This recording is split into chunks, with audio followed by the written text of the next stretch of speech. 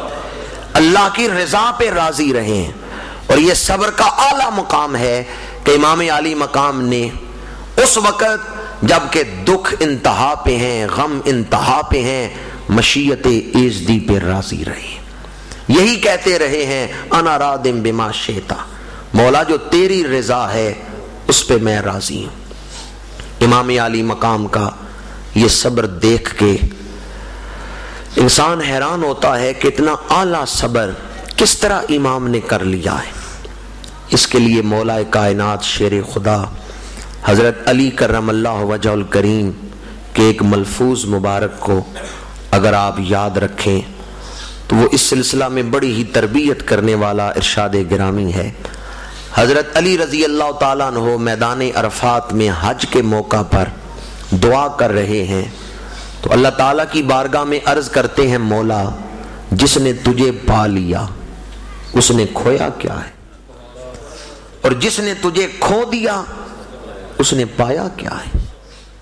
زندگی اگر اس اصول کو سامنے رکھ کے گزاری جائے تو آدمی شر نفس اور شر شیطان سے بچ جاتا ہے، آدمی مال و دولت کی ناجائز حرص سے بچ جاتا ہے، حد سے بڑی ہوئی محبت سے بچ جاتا ہے۔ حضرت علی شیر خدا نے عرض کیا مولا جس نے تجھے پا لیا اس نے کھویا کیا ہے، اور جس نے تجھے کھو دیا اس نے پایا کیا ہے۔ آج ہم بھی بہت کچھ پانے کے لیے دن رات محنت کرتے ہیں، پر کبھی یہ تو سوچیں فانی چیزیں پا رہے ہیں یا کوئی لازوال نعمت پا رہے ہیں۔ جس نے اللہ کا قرب پا لیا اس نے سب کچھ پا لیا، اور جو اللہ کی بارگاہ سے دھتکار دیا گیا، جو محروم قرب خداوندی ٹھہرا، اس نے سب کچھ ہی کھو دیا۔ امام عالی مقام یہ صبر کی منزلیں طے کر رہے تھے، اور اللہ فرماتے ہیں ان اللہ مع الصابرین، اللہ صابروں کے۔ بڑی آپ کی توجہ چاہوں گا، ایک ہے مطلقاً صبر، ایک ہے صبر کی منزلیں۔ امام صبر کی منزلیں طے کرتے ہوئے صبر کے اعلیٰ مقام تک گئے ہیں۔ صبر کی پہلی منزل شاید آپ کو یاد ہو، میں نے گفتگو کے شروع میں کہا کہ جب مدینہ منورہ سے نکلے تو صبر کی وادی میں قدم رکھ دیا۔ یہ پہلا صبر کہ وطن چھوڑا، پھر دوسرا صبر اپنے موقف پہ قائم رہے، کوئی لالچ اور کوئی ڈر آپ کو جھکا نہیں سکے۔ کبھی آدمی لالچ میں آ کے صبر چھوڑ دیتا ہے، کبھی خوف میں آ کے صبر چھوڑ دیتا ہے۔ فرعون نے جادوگروں سے کہا جب انہوں نے حضرت موسیٰ کا کلمہ پڑھ لیا، فرعون نے کہا موسیٰ کا کلمہ چھوڑ دو ورنہ میں تمہارے ہاتھ اور پیر کٹوا دوں گا۔ جادوگروں نے کہا جو کرنا ہے کر لو، ہم موسیٰ کا کلمہ چھوڑنے والے نہیں ہیں، اب ہم اس پہ قائم رہیں گے۔ ڈر انہیں جھکا نہیں سکا، وہ قائم رہے۔ امام عالی مقام بھی صبر کی منزلیں طے کر رہے ہیں، وطن چھوڑا، اب اگلی منزل میں آئے، کوئی لالچ آپ کو جھکا نہ سکی، کوئی ڈر آپ کو جھکا نہ سکا، پھر اگلی منزل میں آئے۔ امام عالی مقام کو یہ دھمکی دی گئی آپ کی اولاد ذبح کر دی جائے گی، نسل باقی نہیں بچے گی، کوئی آپ کا نام نہیں لینے والا ہوگا۔ امام نے اس وقت بھی صبر کیا۔ پھر شہیدوں کی لاشیں اٹھا رہے ہیں تو صبر کی منزلیں طے کر رہے ہیں۔ یہ بھائیوں کی لاشیں اٹھائیں تو صبر، پھر بھتیجوں کی لاشیں اٹھائیں تو صبر، پھر بھائیوں بیٹوں کی لاشیں اٹھائیں تو صبر۔ اب صبر کی منزلیں طے کرتے ہوئے